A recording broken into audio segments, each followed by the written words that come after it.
Yo, mic check, 1 2 1 2. What's going on with y'all, man? What's happening? If you've been rocking with me, welcome back. And if you're new here, as always, welcome. We love to have you. In the studio with me today, y'all already know. Oh, it's the high yellow hybrid. Holla at you. What's good? What's good? What's going on? So I had to go hit up my boy here, because today we're talking Spider-Man Far From Home. Alright, now right off the bat, I'm telling you, I don't have time for a non-spoiler review. You can't really talk about this movie without spoilers, as I've already said. So this is your warning. We're just gonna get into it, give you guys our opinions on it, kind of talk about some of the plot details. But Mod here is the biggest Spider-Man fan. I don't even read the books like that. No, not the biggest. Just the biggest out of our fan group. Maybe Christian is on par. Maybe. Probably. I don't know. But I was like, I'm gonna do this. Gotta go hit the boy up. So I'm gonna open it up. I'm gonna start it off with you. What did you think of the movie? Some general thoughts. Well, general thought. Actually, wait. I don't cut you off. Okay. But I was promised a little story leading up to the movie. Oh yeah. Okay. So I'll try to keep this short. So my sister, 12 years old, she was like, Ahmad, we gotta go see this movie. And I was like, all right, cool. So I'll take you to go see the movie. Since it's summer, I was like, man, let's just go at we went on Wednesday at 10:30. I was like, it was 10:15 or something like that. For standard, regular ass tickets. I was like, perfect. I got time to train, get off, eat, do whatever, and then we can go see this movie. So we go, and I'm checking the movie theater availability on my phone just to make sure we don't get fucked out of tickets or out of seats or some shit. So I'm like, all right, I'm checking this shit. It's fine. I'm a little worried because it's day 2, and it's not selling out or something like that. I was like, what the fuck's going on? But I was like, whatever. So we get there, and there's a decent line, and I'm like, oh man, this might be a struggle. But then I'm like, nah, they can't just be they can't all be for this one movie. So I was like, yeah, we'll see. So when we get in there, there's people oh man, this is bullshit. Oh, they're only taking cash, and there's no they don't get cards. Yeah, I was like, what? It's 2019. 2019. I don't have cash. I don't carry cash on me like that. Maybe 2017 I was on that game, but this is 2019. This is a totally different year. But yeah, no cash on me, so I'm like, oh, this is fucked up. So I try to go on their website and try to order tickets online while I'm sitting there waiting to get to the front person. So I'm trying to order these tickets, and shit freezing up, not working, and I was like, oh my god, whatever. So I go to the self desk. Yeah, self-service place, yeah. So I'm over there trying to get tickets and shit, and machine's not working. The people next to me are getting tickets, but I'm like, okay, this is fucked up. So I was like, you know what? No, I don't have time for this. I'm just annoyed. So luckily, the theater is down the street from my bank, so it's nothing. I just went over there, pulled some money out because it was nothing. Went back.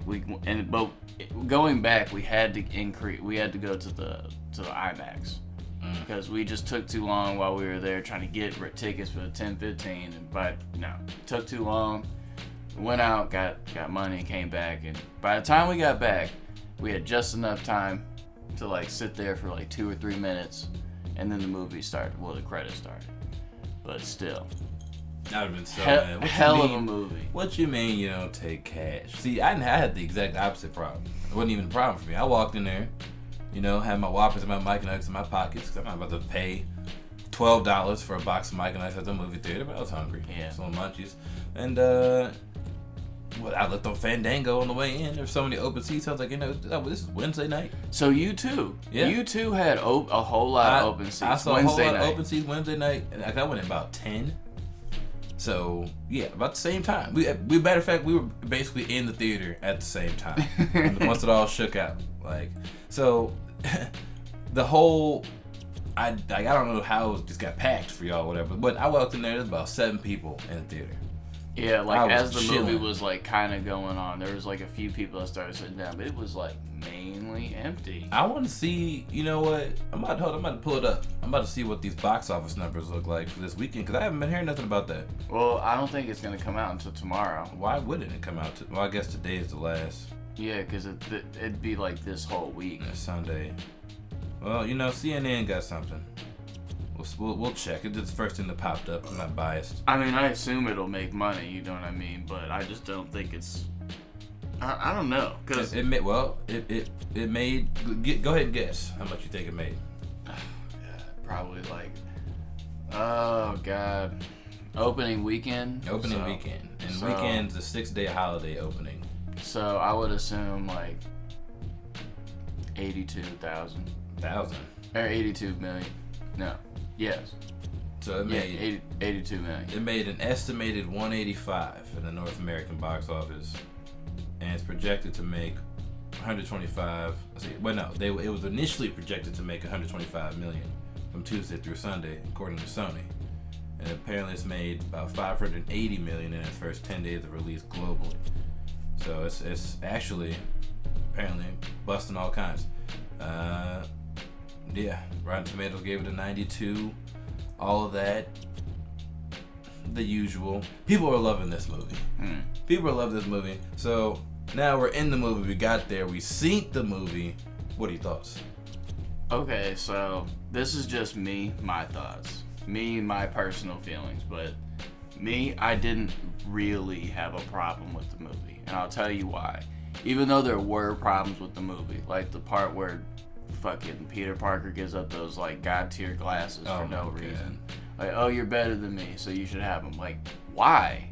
Like, you just met this dude 2 days ago. That part pissed me off. Are you for real? Cause it just got done saying, oh, he's the smartest dude in the room. Like, I just don't understand. That just didn't make any sense. Yeah, but I can justify it. Not like pass it, justify it, but just make it tolerable. But before I get there, I just feel like since Homecoming, they've changed like a decent amount of things, and I guess they kind of expanded on a few things that they didn't talk about until a couple of movies later.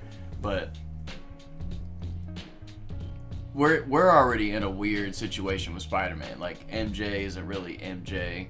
She's called MJ, but she's not our MJ. Hashtag not my MJ. No, I'm just kidding. But I don't mind Zendaya. I don't like her. Zendaya. I don't know how to say your name. I'm sorry. But I don't mind her. She's decent. She's funny. I think she's on level with where she needs to be with this particular character that they gave her. Because Peter Parker is like kind of weird in this movie. Like, he's like in these movies, he hasn't been like actual Peter Parker. He hasn't been like as smart as he should be. Like, they kind of allude to it, but he's not like doing things on his own. You know what I mean? Yeah, that is true. Because he's still kind of, that's the whole... He kind of does in this movie a little bit more, but it's more with his actions instead of like being... I know we're supposed to be shown, not told, but in this case, it's not like told what his plan is. He just does the plan in like mid like swing or some shit. You know what I mean? Not that I have a problem with it. It's just like... You kind of not showing me that you're this smart to begin with. But that being said, the movie is like I divorced myself from the comics in these movies because they're just changing things at not at a huge rate, but enough to the point where I'm just like, yeah, this is Disney. This is Disney fucking Spider-Man, and you know what? We got to deal with it. And I'll deal with it because it's not that bad. If anything, I had a great time watching it. I was laughing a lot. I mean, like the black teacher that came in. Yeah. I didn't really like him. He could have been removed. They didn't need that character. He was making all kinds of like weird riffs. Anything. Yeah, he wasn't really doing shit. And I was like, all right, but like, you know, I got a little bit of chuckles from him. But it was the main teacher that I liked. Like, I liked the part on the plane when he was when yeah, he was he like, had, "Oh, you got perfume allergies. allergies? Oh no, this is real. Oh no, hey, everybody get up! Chinese fire drill." that was one of those classic moments, where it's like, the young adult comedy where something goes hilariously wrong, type of thing. So I get it. I'll say that aspect of the movie where it was played as like that kind of young teen kind of romance drama. I thought they did that well. Between now that being said, I don't know where or when it was established that Peter even liked MJ. All right, so that just happened somewhere in the time. Somewhere off screen. So that was for me. I'd let it go because that's just how it's supposed to be or whatever. But also was a little bit annoyed that they didn't show any indication of him having any interest towards her up until all of a sudden the movie picks up and he's madly in love with her. It's like, okay. Well, they both like each other randomly. Yeah, it works out. I mean, that's how all these teen dramedies work out. So I was fine with that. I thought a lot of those moments were cute. I thought, even the scene where he gets caught by Brad. That chick, like, take off your clothes. Which, like, yeah, the scene. People are talking about that, like, if the roles were reversed, how fucked up that would be. Because Peter's supposed to be 16, so if a grown ass dude turned around and told a 16-year-old girl, take off your clothes, like, people that wouldn't even have made it off the cutting room floor in 2019. Just would. Now, again, this just goes to show people too damn sensitive. Or it's not that serious. It's clearly a scene that's supposed to be played for laughs, and you get it in this perspective. But if the roles were reversed, people probably would have tweaked. All that aside, I give that a pass. I thought it was funny. I chuckled at the scene when it all happened. Then it gave motivation for the follow-up scene. So not like it was just a useless, joke throwaway. Mm-hmm. Why she would make him take off his clothes right then and there on the spot instead of just giving him the suit that they've obviously tailored to his person, I don't know. Just because she read the script, I guess. But whatever, that is what it is. I thought it was fine.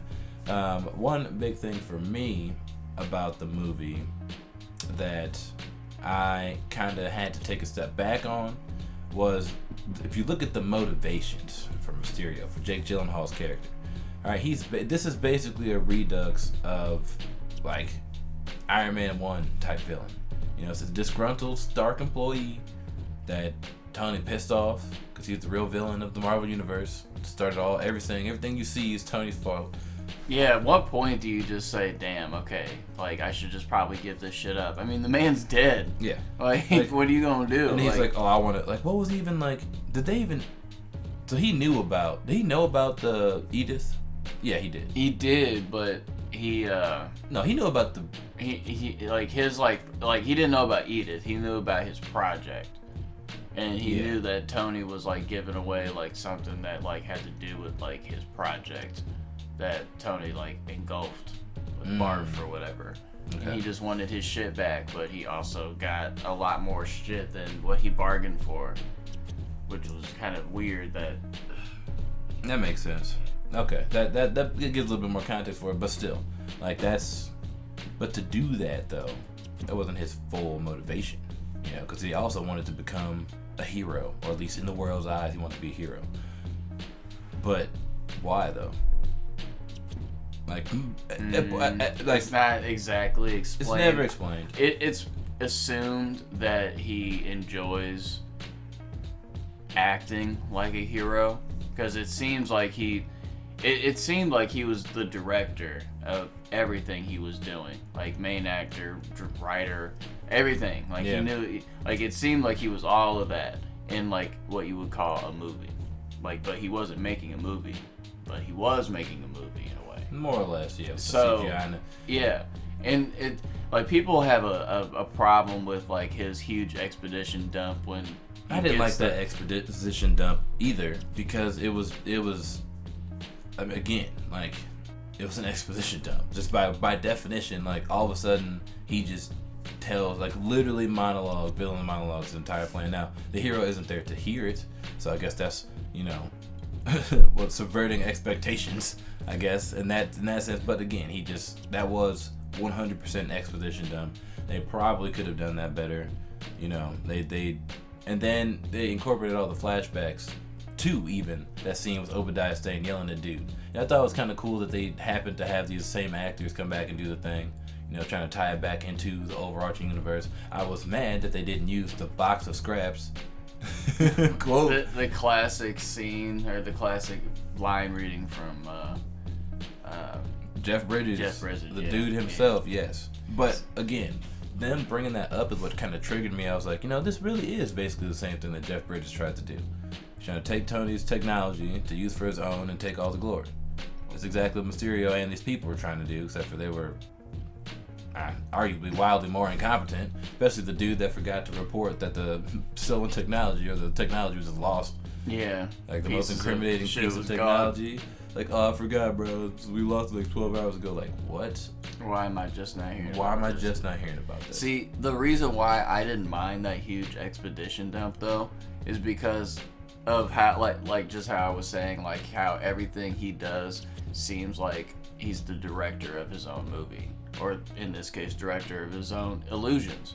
Because the way he said it, it was almost like an Academy Award winner type thing. Yes, and like, Jake Gyllenhaal is a treasure and all that. So you enjoy his acting, but he it still doesn't change the facts. But his acting made him seem like he like, okay, so the way Jake Gyllenhaal played Mysterio, like at first, like when like before he has that huge expedition dump, everything about him seems kind of like fake in a way. Like, it just doesn't seem real. Like when he says he's not from this earth, it's never explained how he gets here.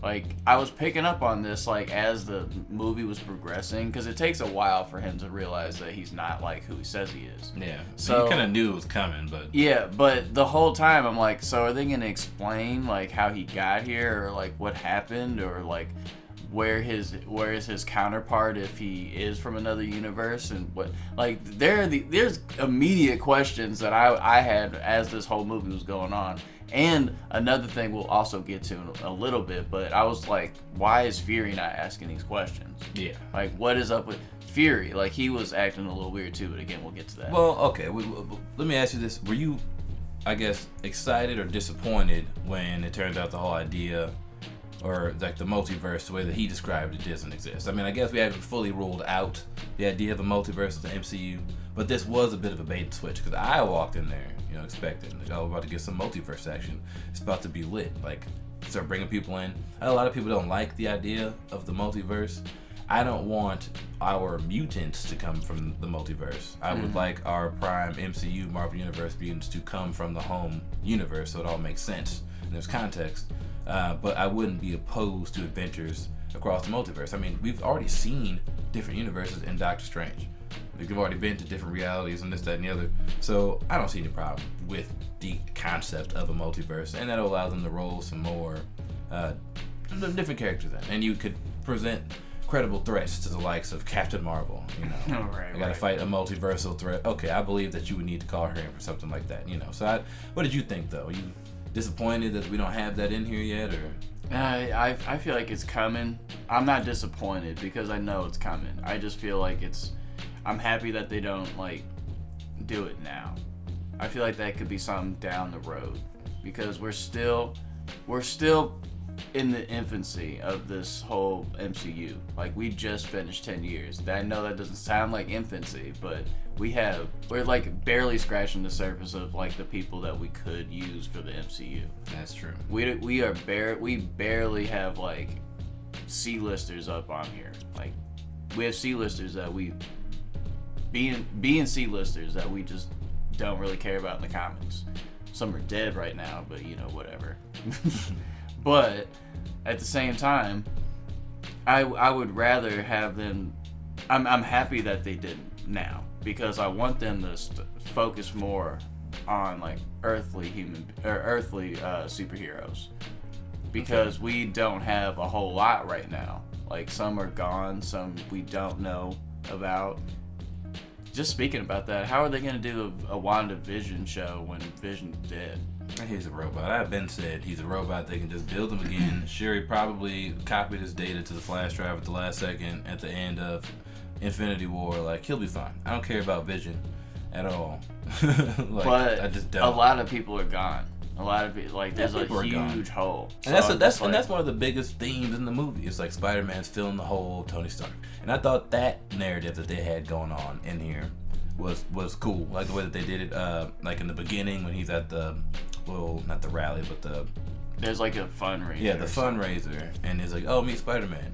And you got Aunt May, Marissa Tomei in there, and give him the speech and happy provide support. First of all, just to pause on everything real quick, I didn't realize until like today that Marissa Tomei is like 53.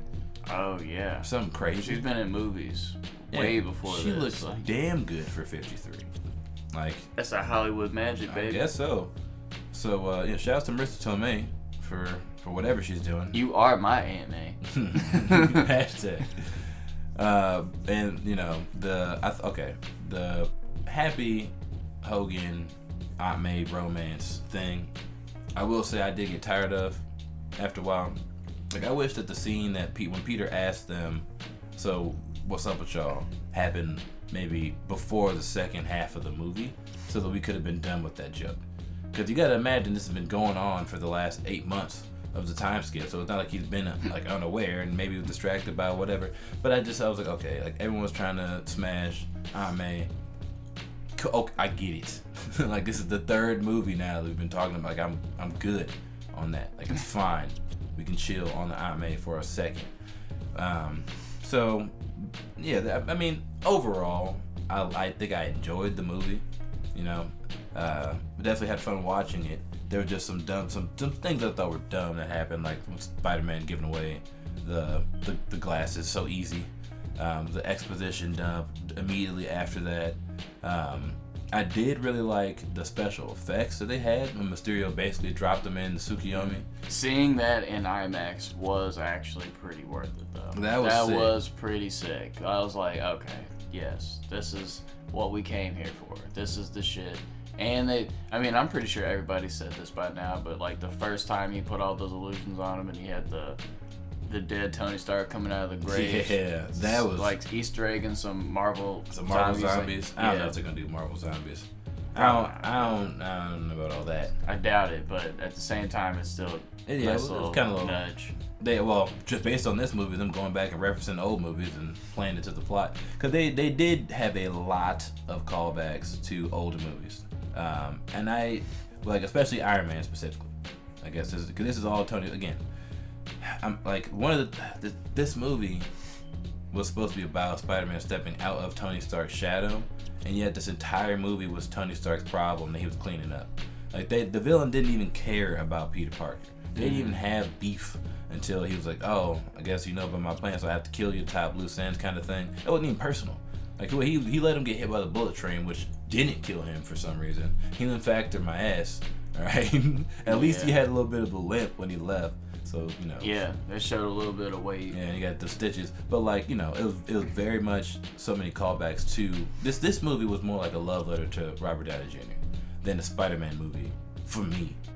Anyway, just based on how much like Iron Man was shoved into this movie, and like they used him as like the theme, the glasses. Like, I'm looking at the screen half time, I'm seeing Iron Man over Peter Parker, like for most of the narrative, and I've said it before, I don't want Spider-Man to be the de facto Iron Man. That doesn't even make sense. There's nothing about those two characters that are similar enough, other than they're both smart, that would make them like, Peter's not that cocky, you know. He's not really that smart either. Yeah, he's smarter. He's a different kind of smart. Like, he's tech savvy. Yeah. He's not Bruce. No Bruce Banner, you know. So like, and he's still just a kid. So I can't see him like Tony Stark was a leader. He had that alpha male personality. Spider-Man definitely beta male personality, and you know he grows, but he's again still just a kid, inexperienced. None of this tech is even his. He crafts his own Spider-Man suit. You know? But that is with Tony's shit. Yeah, it's with Tony's shit, and they do the whole little cool animation where Tony did in the first Iron Man movie. Like, the references were out of control. They were cool. They were cute. I liked them.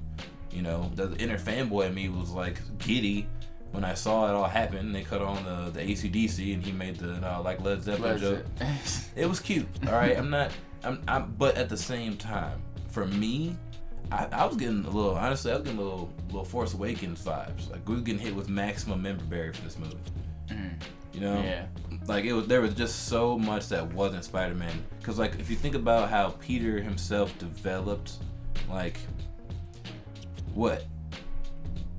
Now he's with MJ, I guess. Their relationship developed consequentially because of she accidentally picked up this device, which is the ex machina that allowed them to know everything was fake because no one figured it out. Well, she was like following him out of that theater or of that opera place or whatever. I mean, she saw the stuff happen, but like, so that happened, and I guess he decided to be more responsible. So he finally learned with great power comes great responsibility in the second movie of this. I don't know. Installment. It wasn't even like that. It was more of just like, don't trust people that you just met 2 days ago. Yeah, don't trust strangers, kids. Ooh la la. Well, I guess he unlocked Ultra Instinct, so that was critical. Yeah, that was pretty lit. That was I'm not gonna lie. That was really fucking cool. When he unlocked Ultra Instinct, or the Spider Sense for you comic book non-anime weebs, or the Peter Tingle for you filthy casuals, that has now been dubbed by Marissa Tomei herself, that scene was lit. Like, when he was just in the narrow hallway, tearing out them drones, just full on. That was dope. And then even that last part where he almost blasted shot him in the face, and he was like, "No, nigga." Yeah, that was sick. So like, there was definitely, like, he developed, I guess, as a character of Spider-Man a little bit. But I wish, like I honestly didn't mind any of this happening, but as soon as they got to the end of, like, not before the post credit and all that shit, before the movie ends. He's like swinging through New York City, you know, doing all that. That's when I was like, oh, I want more of that. I want more of New York City Spider-Man. Like, I want this shit to take place in his backyard. We were far from home this time. I know, and that's another reason why I didn't mind it, but I can kind of see why people don't like it, because, or have a little thing about it, because he was a fish out of water, pretty much. Well, that's part of the movie. I get that. That part doesn't bother me at all. I don't care that they moved him out and did all this other stuff. You know, there's some great set pieces that they were able to fake destroy. But you know, I liked a lot of the movie.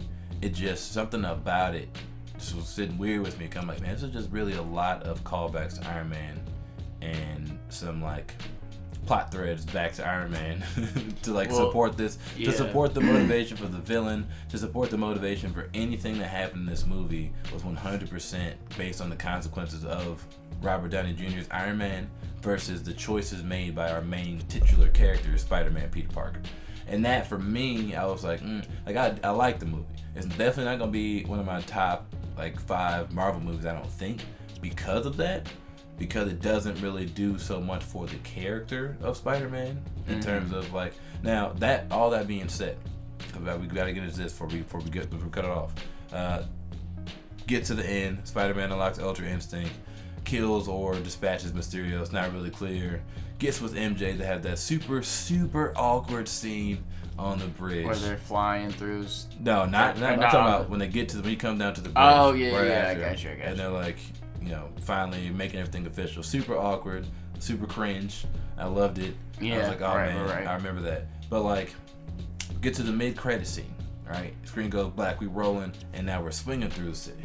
It's Peter and MJ back in New York, where he's supposed to be, where he belongs, all right? And then they stop, let him down, they cut on the big Jumbotron, and we get the big reveal that Mysterio had some doctored footage to make it look like Spider-Man had done the whole thing. And who, not but to say all this, but an Alex Jones impersonator, only known to us as Triple J. J. Jonah Jameson. OG. J.K. Simmons back for the ride. Yes. Let me tell you, that was I almost fell out of my chair. I didn't clap, but I was like, oh, yes. My sister didn't know anything about this. Oh man, when I heard his voice, I jumped up so fast. It was crazy. I love J.K. Simmons, J. Jonah Jameson. He's like one of the best characters to come out of any Marvel movie, from Blade to now.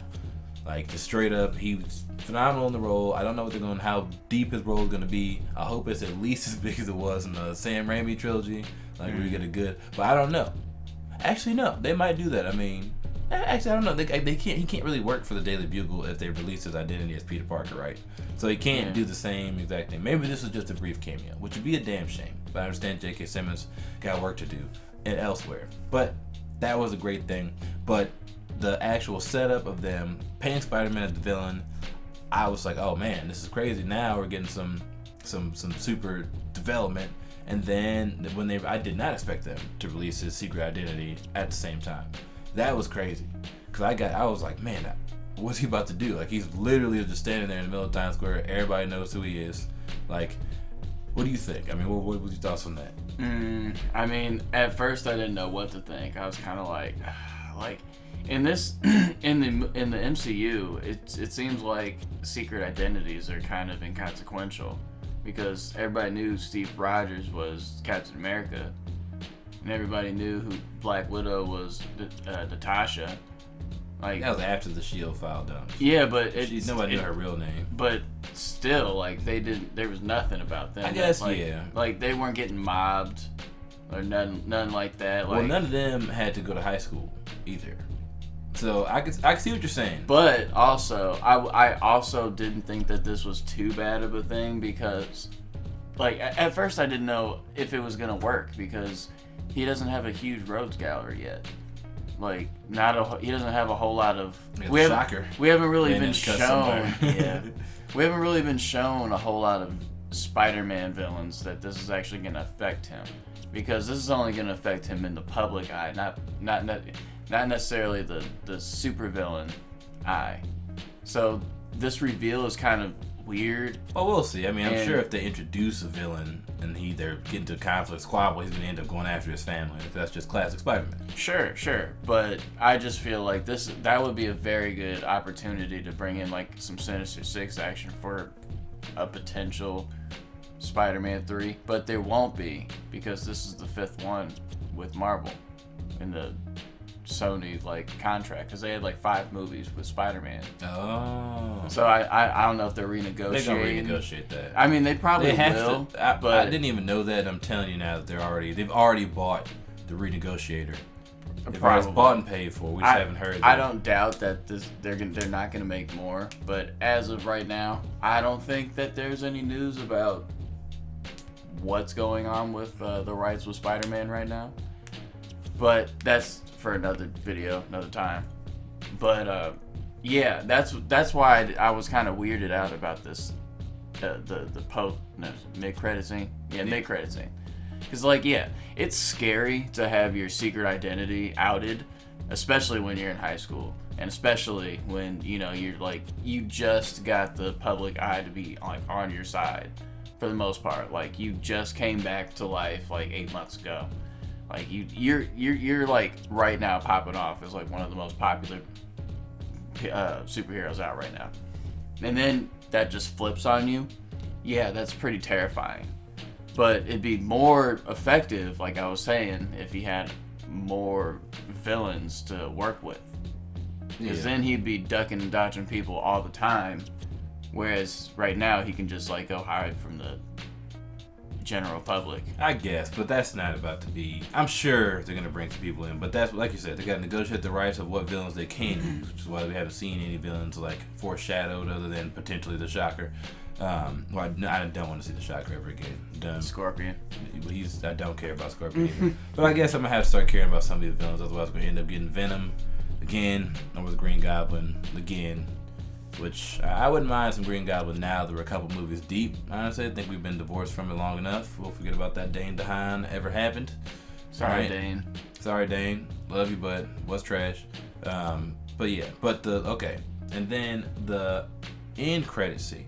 All right, we get there and find out that Nick Fury and Maria Hill were Skrulls the whole time, and that explains why that was kind of a weird acting. Yeah, because Maria Hill and Nick Fury were acting. Well, Nick Fury most definitely was acting off.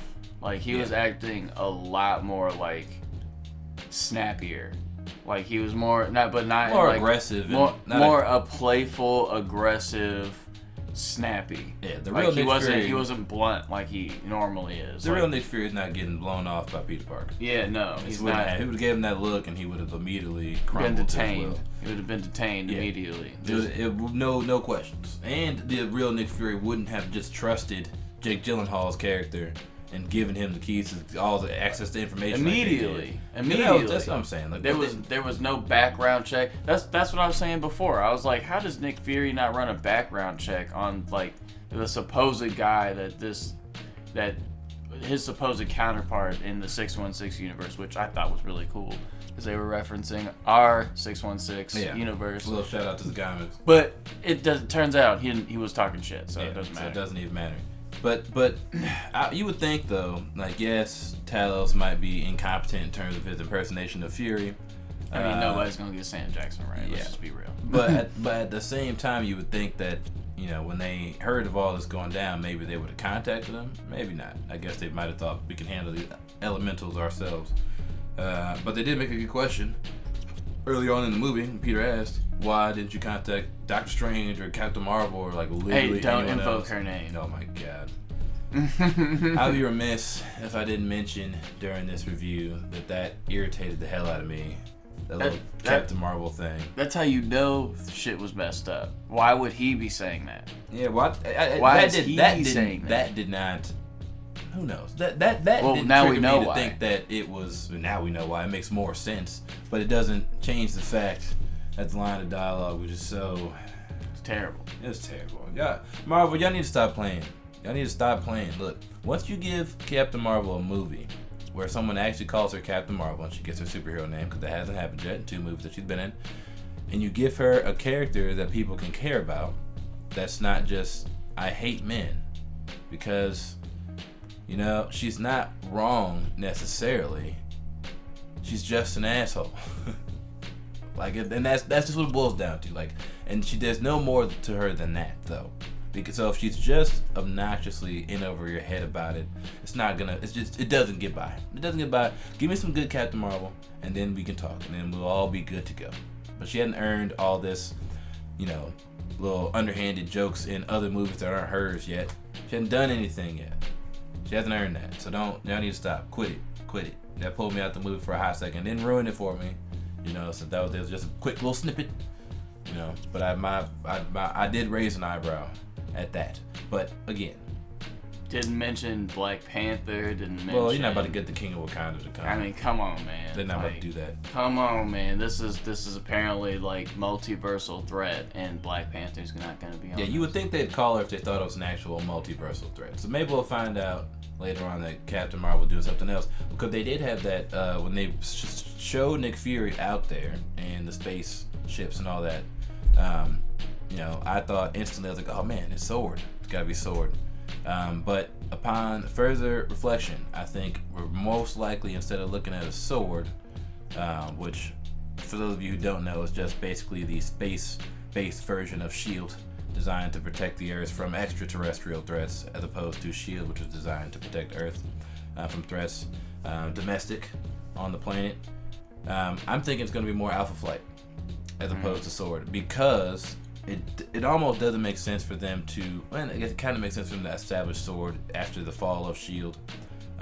To say it was out there, and they'll give reason for Nick Fury to lead it. But I think instead of doing a roundabout, because we know that Captain Marvel is going to be important. Talking about the next Iron Man, Captain Marvel is going to be critical in the next team in that regard, and her character has been known to be a member of Alpha Flight. So I think it would be easier for them to just cut the middleman that is sword and go straight to Alpha Flight, and that's how they kind of introduce her. Maybe that's what she's been doing. She's been working with Alpha Flight, and that's going to be her next movie. Sword would be good too. I'm not mad at it. That does give us a chance to introduce some other characters for sure if we go with that. But I think Alpha Flight is probably where they're going to end up going with it, just to cut that extra step. But either way, I guess we'll see what that turns out.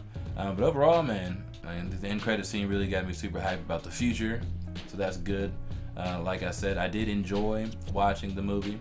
I thought that a lot of character decisions and despite and choices were stupid, but it got the job done. You know, the side characters are still good. I actually really like Zendaya's MJ now. They gave her more chance to talk. I like her. I don't care about, you know, this conspiracy that Hollywood's replacing all the genders with black women. I think she's doing a good job. She's not actually Mary Jane, you know. I think it's fine. And I think that they're, other than the fact that their romance didn't have any type of preamble and it just kind of happened because, you know, Hollywood movies have to have a romance in them or it's not a Hollywood movie. I think it'll be fine moving forward. The supporting cast, Peter's friend, I thought his little romance with the other girl was a nice little parallel going through. I didn't like Brad, but that was good because you're not supposed to like Brad. So that was good in there. So overall, you know, I'd say definitely give it a watch. Go check it out. You said IMAX was worth it for those scenes where you had those illusions and all that. I hadn't seen that. I saw standard D. You know, I'm cheap as hell. But yeah, I would say I would have saw it in IMAX had I known what I was gonna be in store for visually. So, if you got the money, if you got the bread, it's not bad to see those particular scenes in IMAX. However, the whole movie is not like that. So take that as you will. Take that as you will. But all right, we're gonna wrap it up here with that. If you've been rocking this whole time, appreciate you for sticking around. If you have your own thoughts on Far From Home, let us know what you thought down in the comments. As always, if you like the video so I can see that you like the video. If you just tell each other in the room when you're watching it that you like the video, I mean, like, that's cool. Like, I encourage that, but, you know, let me know too. Let me know. As a conversation, I want to be a part of it. I want y'all to talk to me. I'm going to talk back. Let's keep this rolling. Appreciate you coming through the studio again, man. Yeah, thank you for having me on, man. Appreciate it. Yep. And be on the lookout. Coming up here, we're talking a lot about comics. Now the comic book movies have calmed down, we can get back into reading. So for those of you who haven't picked up a book in a long time, get ready to dust off those glasses. We're diving in. We're diving deep. Because Marvel's been doing some crazy stuff, especially with House of X coming up here sometime this month, maybe this week. Who knows? There's no release date. But definitely be on the lookout for that if you're loving this comic content. And as always, thanks for sticking with us.